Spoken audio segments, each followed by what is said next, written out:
Thriller Podcast Episode 2, The Letter Cafe.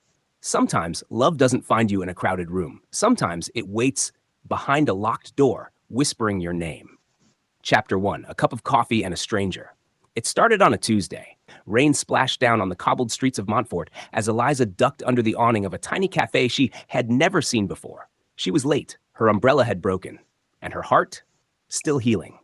The Letter Cafe. The name was etched in gold on the window, elegant but faded, like it belonged to another time. She stepped in. Warmth, soft jazz, the smell of cinnamon and old books. The place was empty, except for one man.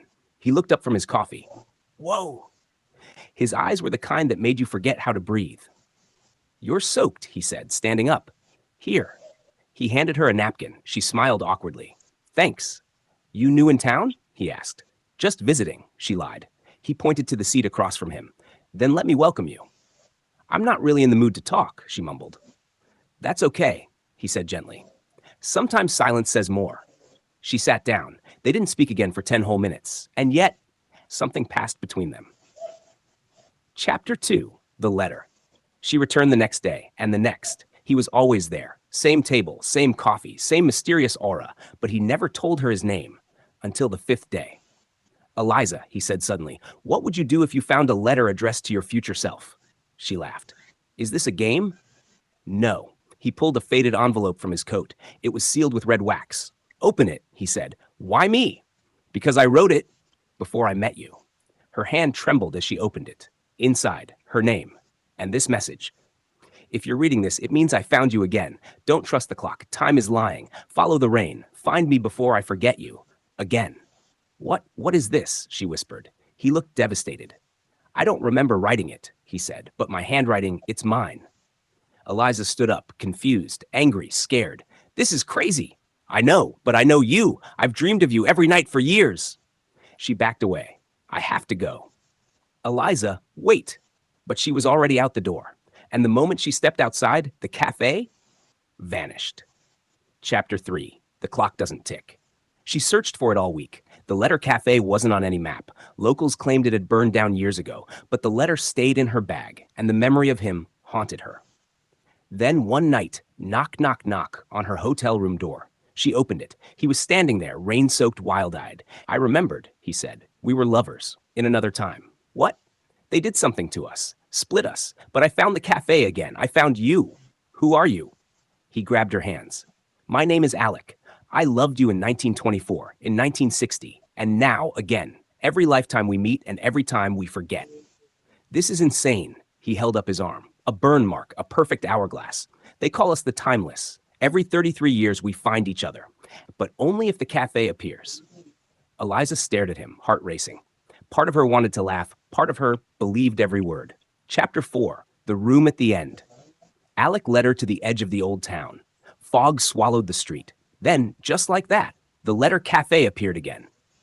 Inside, he said. It was darker this time, colder. A hallway extended behind the counter, one that hadn't been there before. The room at the end, Alec whispered. They walked side by side. The walls were lined with letters, hundreds of them, all sealed, all unread. Each one had their names. Eliza and Alec, they reached the final door. He turned to her, eyes full of emotion. If we go in, we'll remember everything, but we may lose this version of ourselves. What does that mean? He smiled sadly. We may forget today, these days, this rain, this pain. Eliza looked down. Will we still love each other? I think we always will. She reached for the handle. Pow! Chapter 5, The Forgotten Memory. The room was filled with mirrors. Each one showed a different version of them. Alec in a soldier's uniform, Eliza in a red dress, dancing in Paris. Alec holding her hand as she gave birth in 1960. Eliza crying at his grave in 1993. Alec painting her portrait in 1887. Time was bending, folding. The air shimmered, and suddenly she remembered. Everything. The lives. The letters. The cafe that only appears during storms. The curse. The love. She turned to Alec. You found me. Again. He kissed her like he had waited lifetimes. And just like that, the mirrors cracked. An epilogue.